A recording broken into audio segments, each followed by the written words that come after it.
이사야 21장 1절에서 10절 말씀입니다. 바벨론 멸망에 관한 묵시. 1절 말씀 제가 받들어 읽겠습니다.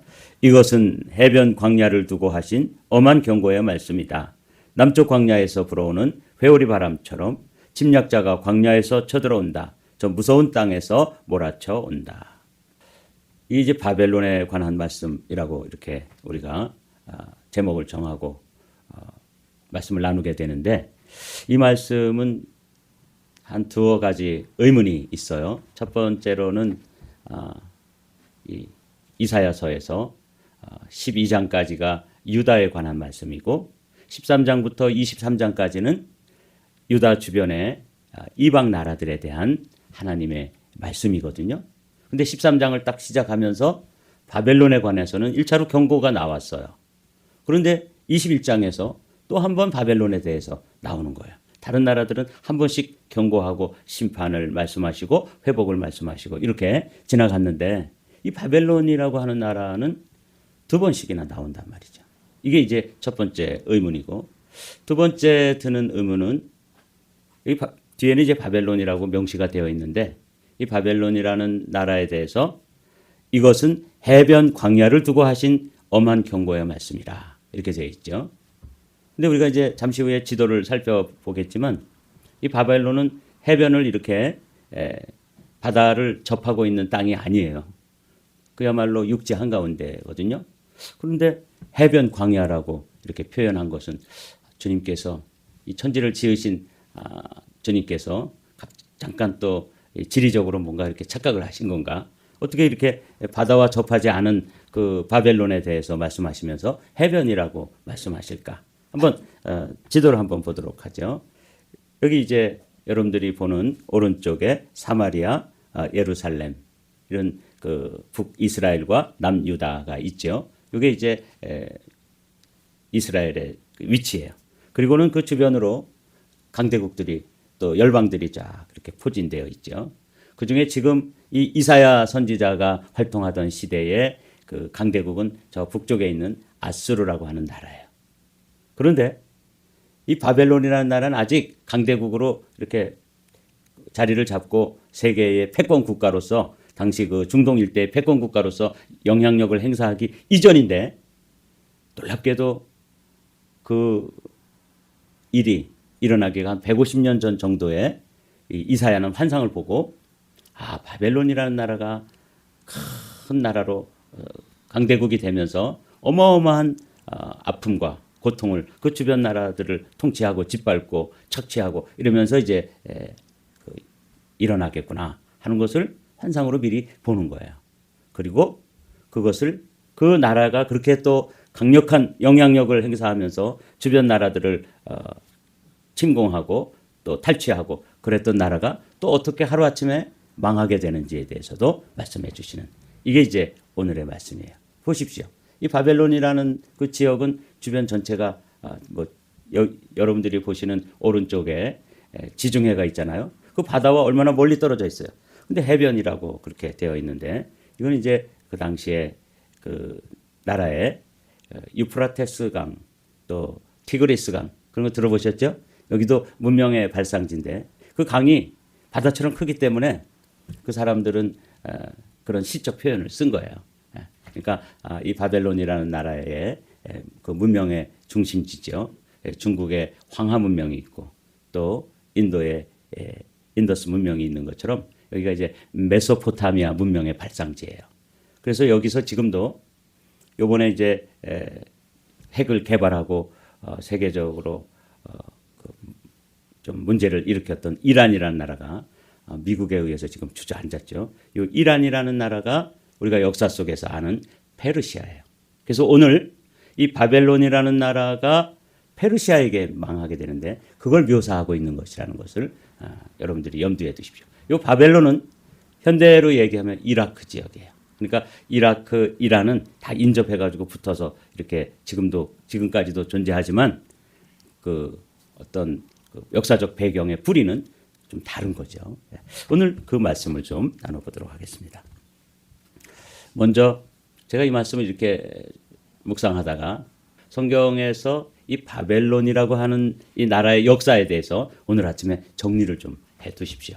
왜냐하면 이 바벨론 이야기가 많이 나오는데 창세기부터 시작해가지고 요한계시록까지 바벨론 이야기가 나오고 선지자들의 그 선지 예언의 내용 중에서도 이 바벨론에 대해서 많이 내용이 언급되고 있어요. 그래서 제가 역사 순으로 창세기부터 계시록까지 이렇게 정리를 해놓고 저도 가만히 들여다보면서 이게 가지고 있는 의미가 있어요.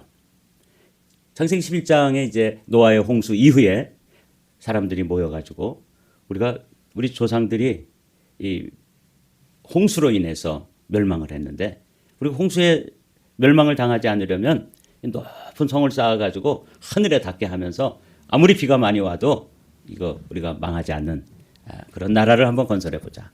이게 바벨탑의 시초죠. 그래서 이것을 한마디로 요약하면 하나님을 떠난 문명의 시작. 이게 이제 바벨이라고 하는 이름에 들어 있어요. 여기서부터 시작해서 오늘 이사야 13장 그리고 21장 두 번이나 바벨론에 대해서 경고한다고 되어 있죠. 이것은 이 바벨론이라고 하는 이 나라는 역사적으로 역사 속에 한번 존재했던 나라 그 이상의 의미를 가진다는 걸 우리가 염두에 둬야 돼요. 그러니까 이 바벨론 이러면은 하나님의 심판의 모델이 되는 이 세상의 악의 중심 그것을 상징하는 단어가 뭐라고요? 바벨론이다. 여러분들이 그렇게 이해를 해 두십시오. 그렇기 때문에 이사야 선지자뿐만 아니라 예레미야, 다니엘 이런 선지자들에 의해서도 바벨론이 그 당시에 실제로 통치를 하던 시대에 이 다니엘 같은 선지자는 그 시대의 재상을 겸했잖아요. 그러니까 이거는 그 당시에 실제로 이제 바벨론이 통치를 하던 시대입니다. 그러나 이것은 바벨론은 늘 여러분들이 상징적인 깊은 의미는 실제적으로 역사에 등장한 나라 이름도 맞지만 그 이면에는 어떤 의미가 들었냐면 장차 심판을 받을 이 세상 전체의 악 그것을 상징한다. 여러분들이 그렇게 이제 이해를 해 두셔야 합니다. 스가랴서라든지 이런 데서 이게 악의 중심축이에요. 악의 축이라고 그러죠. Axis of Evil이라고 그러잖아요. 악의 축이 그 중심 사상이 이 바벨탑부터 시작해서 계속 이어지고 있는 거예요. 지금도 이 바벨론이라고 하는 이 나라로 상징되어지는 악의 축이 계속 이어지고 있습니다. 그리고 이제 요한계시록에 가면 이것이 큰 성 바벨론에 대해서 최후로 이 땅의 악이 어떻게 최후를 맞이하는가. 이게 이제 바벨론에 대한 역사예요. 그러니까 창세기부터 시작해서 요한계시록까지 바벨론의 역사가 쭉 진행되어지고 이사야서에서만 해도 13장에 바벨론에 대한 엄중한 경고가 있었는데도 불구하고 또 21장에 이렇게 되어지는 것은 이사야가 이중으로 이 바벨론이라고 하는 것은 이 세상의 악의 상징이고 대표다. 이렇게 여러분들이 이해를 해 두시면 이 성경을 이해하는데 도움이 되고 이제 성경을 쭉 읽어가다가 다니엘서라든지 스가랴서라든지 예레미야 선지의 이런 이야기를 읽으면서도 이 바벨론이라는 건 역사 속에 실제 했던 나라이기도 하고 또 상징성이 있는 악의 축이구나. 그래서 요한계시록에 가면 그 악이 멸망하는 것을 큰 성 바벨론으로 말씀하고 있구나. 이렇게 여러분들이 요약을 해 두시고 오늘 말씀을 들어가 보죠.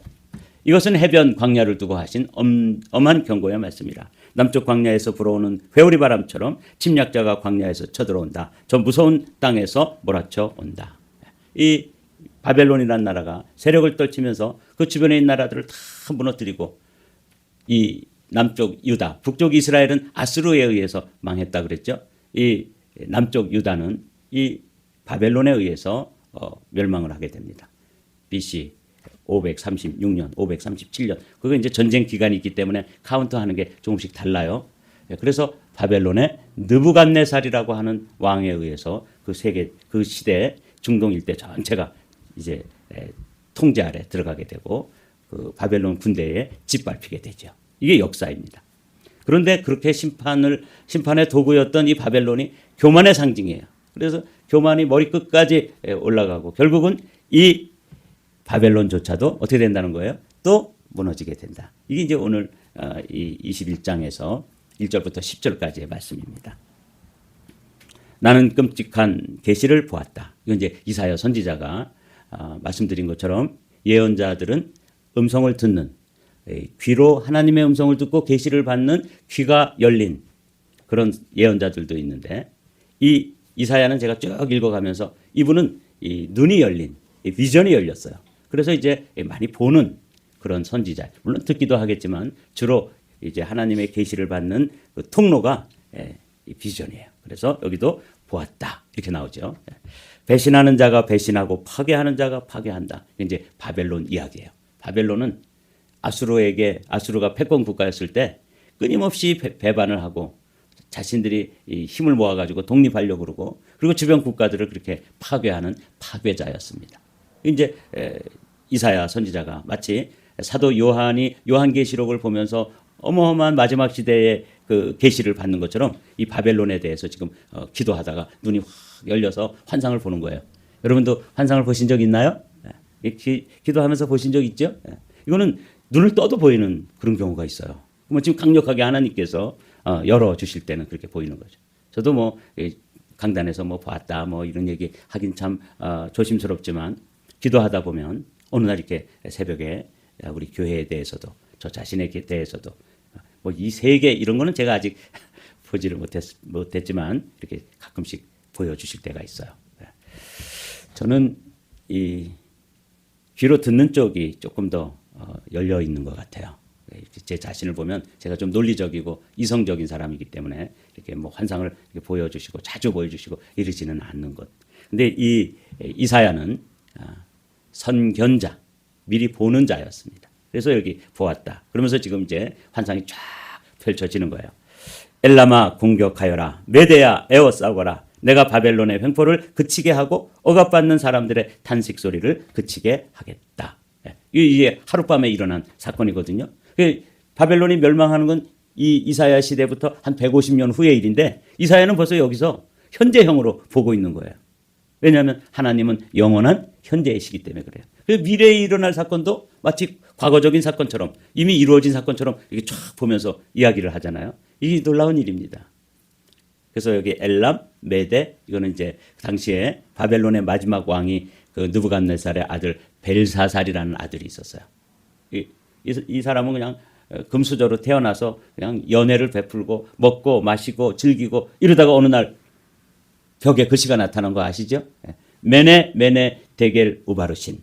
그냥 살이 떨릴 만큼 두려운 장면을 거기 파리를 하던 그 대신들이 다 보게 되잖아요. 이게 무슨 뜻인지 몰라서 다니엘 당시에 실존 인물이었으니까 다니엘이라고 하는 총리에게 이게 무슨 뜻이냐 하고 물어봤더니 메네 데겔 우바르신. 내가 세어보고 또 세어봤다. 그리고 달아봤다. 그런데 아무리 세어봐도 숫자가 모자르는 거예요. 아무리 달아봐도 함량이 미달인 거예요. 그런 사람 있죠? 함량 미달. 벨사살은 하나님께서 어떻게든지 좀 살려주고 용서하고 좀 봐주려고 그래도 하나님의 기준 절대 기준의 숫자에 매네 세보고 또 세봐도 그 부족한 게 있는 거예요. 달아봐도 무게를 달아봐도 영 통치자로서 함량 미달이야. 참 두려운 말씀입니다. 정병준 목사에 대해서 하나님께서 세어본다. 뭐 잘한 게 뭐고 또 잘못한 게 뭐 아무리 세어봐도 잘한 게 나오질 않으면 매네 세보고 또 세봐도 너는 부족한 거야. 그래서 좀 뭐 무게가 나가나 하고 영혼의 무게를 달아봤더니 어떻게 되는 거예요? 턱없이 부족한 거죠. 그래서 하루아침에 이제 여기 엘라마 공격하여라. 메대야 에호사라. 이 누구예요? 우리가 잘 아는 고레스 왕이 하루아침에 그 강대한 바벨론이 하루 저녁에 무너지는 것이죠. 내가 바벨론의 횡포를 그치게 하겠다. 그러자 나는 허리가 끊어지는 것처럼 아팠다. 아기를 낳는 산모의 고통이 이런 것일까? 온몸이 견딜 수 없이 아팠다. 그 말씀을 듣고 귀가 멀었으며 그 광경을 보고 눈이 멀었다. 이건 지금 이사야가 경험하는 거예요. 이사야 선지자는 그런 선견자로서 이런 환상을 보면서 그걸 아주 자기 육체로 실제적으로 느끼는 거예요. 그 큰 강대국이 망하는 모습, 그 처참한 광경을 보면서 그 광경이 자기 육체로 느껴지는 것이죠. 이걸 공감통이라 그래요. 사역자들 가운데 실제로 이렇게 다른 사람의 아픔을 위해서 기도하다 보면 그 사람의 아픈 부위가 그대로 느껴지는 거 이런 거 아시죠? 예. 그 어떤 사역자는 또 그렇게 오래 치유 사역을 하다가 그 질병이 그 사람 몸속에 사역자 안에 들어와서 그 병으로 돌아가시는 분도 있어요. 의사들도 그런 분이 있어요. 그래서 아주 주의해야 돼요. 또 우리 제가 아는 아주 가까운 목사님, 제가 실명을 대면 여러분들이 다 알만한 그 목사님 마음이 아주 착하고 천사 같은 목사님인데 호스피스 사역을 하잖아요. 그러면 그 죽어가는 사람에 대해서 일정한 거리를 두고 객관적으로 도와줘야 되는데 아예 하나가 돼버려. 뭐라 일체가 돼가지고 그 사람이 죽었을 때 그 며칠을 앓는 거예요. 그럼 그 사회 가면 안 돼요. 너무너무 착해가지고. 이 지금 이사야도 그런 심리적이고 육체적인 것을 경험하는 거죠. 뭐 선지자들 중에서 사도 요한도 요한계시록을 보면서 기절하기도 하고 다니엘도 며칠씩 앓기도 하고 이런 경험을 이사야도 하는 거죠. 이게 이제 그런 이야기예요. 나의 마음은 갈피를 잡지 못하고 공포에 질려 떨었다. 내가 그처럼 보고 싶어 한 희망찬 새벽빛은 도리어 나를 무서워 떨게 하였다. 내가 보니 사람들이 잔치상을 차려놓고 방석을 깔고 앉아서 먹고 마신다. 갑자기 누가 명령한다. 너희 지휘관들아 일어나거라 방패를 들어라. 이거 어떤 장면인지 아시겠죠? 방금 말씀드린 것처럼 벨사살이라고 하는 왕이 앞으로 100여 년 후에 150년 후에 일어날 일을 지금 이사야가 비전을 통해서 보는 거예요. 근데 뭐 먹고 마시고 흥청망청 거리다가 하루아침에 이제 이 사람들이 멸망하는 것.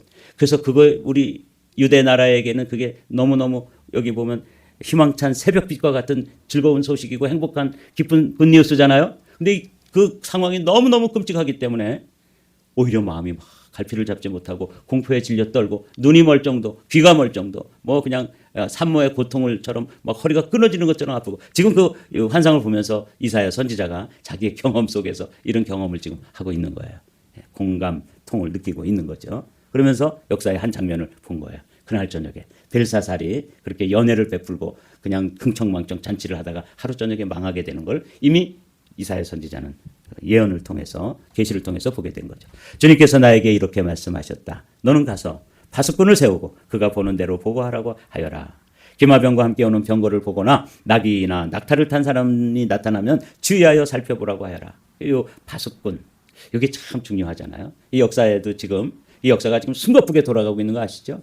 우리가 지금 이렇게 어제도 또 깨어나서 하루를 시작하고 오늘 하루 시작하고 그날이 그날인 것처럼 보이지만 사실 지금 이 인류의 역사는 아주 긴박하게 흘러가고 있습니다. 미중 패권 전쟁 속에서 이란이 무릎을 꿇게 되고 그리고 이제 남은 것은 세계의 악의 축이 러시아, 중국, 북한 이렇게 남았는데 그들은 지금 떨고 있을 거예요. 그렇게 지금 심각하게 흘러가고 그리고 지금 미국에서 한국의 선거가 부정선거였다고 전 세계에게 폭로가 되어지고 이래도 뭐 끄떡없이 그 사람들은 뭐 들은 척 만척하고 또 지금 자신들의 권력을 유지해가고 이렇게 지금 막 심각하게 돌아옵니다. 그렇게 돌아가는 가운데서도 이사야 선지자에게 파수꾼을 세워라. 이 파수꾼이 누구여야 되는 거예요? 기도의 파수꾼, 이 역사의 파수꾼 누구예요? 우리입니다. 이 시대를 잘 분별해보고 그래야 되는 것이죠. 그래서 제가 하이라이트를 이렇게 해놓고 파수꾼을 세워라. 하나님께서 우리에게 파수꾼으로 세워주셨는데 오늘 아침에도 우리는 개인적인 기도도 해야 되지만 정말 이 긴박하게 정말 긴장감 넘치게 그래서 그 현상을 제대로 보면 이사야처럼 막 허리가 끊어지는 것처럼 아프고 막 눈이 멀고 귀가 막 들리는 소리에 의해서 귀가 멀 정도로 이렇게 공감이 돼야 되는 이 역사가 이사야 시대만큼이나 더 지금 긴박하게 이 마지막 종말을 향해서 지금 달려가고 있거든요. 근데 우리 너무 무심한 거예요. 그래서 우리 이 아침에 파수꾼이라는 단어를 여러분 마음속에 한번 새겨 놓으십시오. 내가 사명이 뭔가 이 시대의 기도의 파수꾼. 그래서 그냥 개인적인 기도, 뭐 우리 자녀들, 뭐 가정 이것도 뭐 개인적인 문제 이거 기도해야죠. 그러나 우리가 파수꾼이라면 이 시대를 향해서 시대를 품고 좀 기도하고 그럴 줄 알아야 되는 것이죠. 파수꾼이 외친다. 지휘관님, 제가 온종일 망대 위에 서 있었습니다. 밤새 경계구역을 계속 지키고 있었습니다. 자신의 그 사명, 자신에게 맡겨진 일에 충실하게 일하고 있는 모습이죠. 그런데 갑자기 병거가 몰려오고 기마병이 무리를 지어온다. 누가 소리친다. 바벨론이 함락되었다. 바벨론이 함락되었다. 조악한 신성들이 모두 땅에 떨어져 박살났다. 이 역사에 이런 순간을 이 파수꾼이 지켜보는 거죠. 그 강대한 나라 도무지 무너질 것 같지 않던 그 바벨론이 무너지잖아요. 그 중국의 지금 시진핑이라고 하는 그분을 시진핑 주석인데 지금 사람들은 뭐라고 부르냐면 시황제라고 불러요. 그러니까 뭐 장기 집권할 수 있는 모든 제도적인 장치를 다 마련해 놓고 세계에서 지금 한번 이 미국과 패권을 겨루기 위해서 한번 용을 써보는데 미국은 사실 뭐 그 이상의 어마어마한 힘을 가지고 있는 나라입니다. 지금 내부에서 권력 다툼으로 시진핑이 실각하고 있다. 그런 뉴스들이 속속 나오잖아요. 그럼 우리는 파수꾼으로서 지금 역사가 어디로 흘러가는지, 지금 어떻게 진행되어지는지 이런 걸 좀 주도 면밀하게 지켜봐야 되는 것이죠. 망대 위에 서 있었습니다. 계속 지키고 있었습니다. 그러잖아요. 우리도 그래야 되는 거죠. 기도로 좀 깨어 있고 이렇게 돼야 되는 것이죠. 이제 마지막 절입니다. 아, 짓밟힌 나의 결애여, 타작마당에서 으깨지던 나의 동포여, 이스라엘의 하나님 만군의 주님께서 나에게 말씀하신 것을 이렇게 내가 그들에게 전한다. 이게 이제 바벨론에 대해서 그러니까 이게 짧게 10절로 되어 있지만 아마 하루 저녁 내내 기도하면서 이사야 선지자가 막 온 몸으로 통증을 느끼기도 하고 허리가 끊어지는 듯한 그런 기도를 하기도 하고 이러면서 이제 이 말씀을 다 받은 후에 우리나라가 유대 나라죠. 유대 나라가 앞으로 이 바벨론 나라에 대해서 으깨지듯이 짓밟히고 그렇겠지만 결국에는 그렇게 짓밟던 바벨론도 또 무너지고 거기서부터 다시 돌아오겠구나 하는 것을 보고 내가 본 대로 다 이야기해 줬다. 그리고는 이 예언, 이 계시가 끝나는 거죠. 이렇게 내가 그들에게 전한다. 보고 들은 걸 다 전해서 기록해 놓고 오늘 우리는 여기까지. 사랑하는 성도 여러분, 우리가 이 시대에 누구예요? 파수꾼이다. 그 사명, 저도 목회자로서 그 사명 잘 감당하다가 하나님 앞에 서기를 소망하고 있습니다. 여러분, 우리 함께 그 사명을 온전히 감당하고 이 시대를 품고 기도하는 기도의 사명을 잘 감당하는 그런 파수꾼들로서의 승리자가 되기를 주님의 이름으로 축복합니다.